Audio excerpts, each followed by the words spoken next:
We've been talking a lot about Star Wars ripoffs lately. Well, I got a direct-to-video movie for you today, which is essentially Rocky and Star Wars mixed together. Did I say Star Wars? Well, maybe Star Trek Deep Space Nine would be more accurate. Armin Shimmerman is in this, and he's about the only one that I can identify.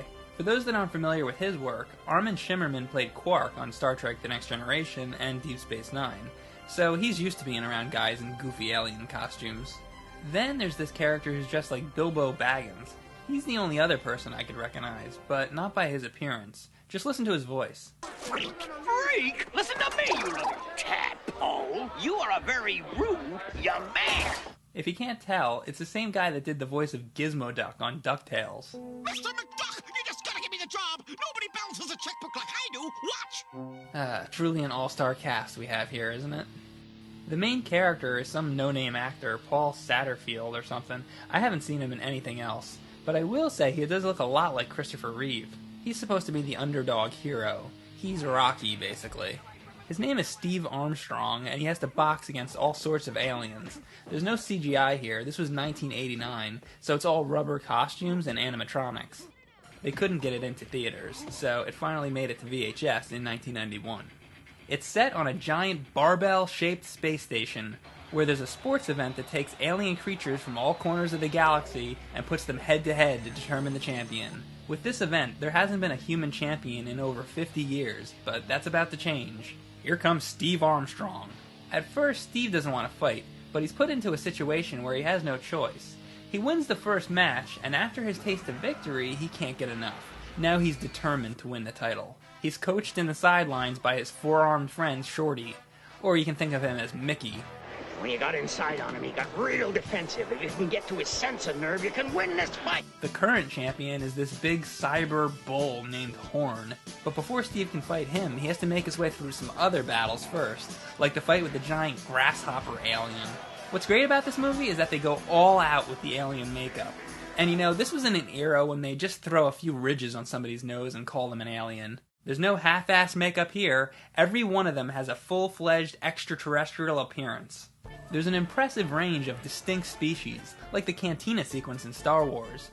Sure, it's not that good, but this had a really small budget, and you can tell that the effects people actually cared, and that they did the best job they could with the budget that they had. My favorite alien in the movie is the giant sloth-like grasshopper slug that Steve has to fight. I was really surprised when I saw this thing. Look at that guy, he's crazy. The champion cyber bull guy, Horn, also looks pretty good. And there was a lot of attention that was put into the facial expressions. Armstrong, you die now. This was all due to the work of John Carl Buckler, who crafted over 75 animatronic monsters for this film. That alone makes this worth checking out. So obviously, some of these aliens are way bigger than Steve. And if they actually fought, one punch from a huge alien like this would kill him instantly. So to compensate for that, there's this device which sets a handicap. It's a machine that averages out the strength between the two opponents. I have no idea how it technically works. It's like warp drive. There's no way to really explain it because it doesn't actually exist. You just have to go with it. The fights themselves are somewhat lacking. Everything is a little drawn out and sloppy. It's sort of like Kirk's fight with the Gorn. So don't expect any high-energy ass-kicking like you'd get from a Jackie Chan fight. There's an evil guy named Rogor that looks kind of like Dracula. He's a boxing promoter and he fixes all the fights so that his side will win. Weasel is his right-hand man, and at one point he tries to sabotage the handicap machine to get an advantage over Steve Armstrong. It's all pretty cliche stuff. While the animatronic work is really good, there's a lot of parts that showcase the film's limited budget. For one thing, Shorty is supposed to have 4 arms, right? But in a lot of parts, his arms just hang down lifeless. That could have been done a little better. There's one part where Horn lifts Steve over his head, and you can notice a security wire that shouldn't be there. It's really noticeable. And during some shots, if you look in the background, the audience are just a bunch of cardboard cutouts. Even the audience in Ring King on NES moved around more than that. If you don't remember that game, don't worry. It literally sucks. Arena is primarily stupid grade B schlock. But I have to admit, while watching it, I was entertained the whole time. I would only recommend this film to people that love super cheesy sci-fi movies. It's an underdog story that's very predictable. As soon as you figure out that it's supposed to be Rocky in space, you'll know what the outcome's gonna be. Kid, you're a natural. I've never seen a faster human in a long time. You've got speed, you got muscles. You're gonna eat lightning, and you're gonna drop thunder. It's even got a brief montage, which is probably required for any self-respecting boxing movie. The only real saving grace of Arena is the high-quality creature effects work.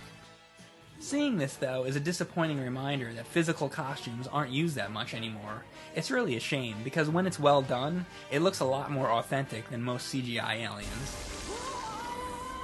So if watching a bunch of aliens in rubber suits beating the shit out of each other sounds good to you, then hunt down a copy of this on VHS, because you won't be disappointed.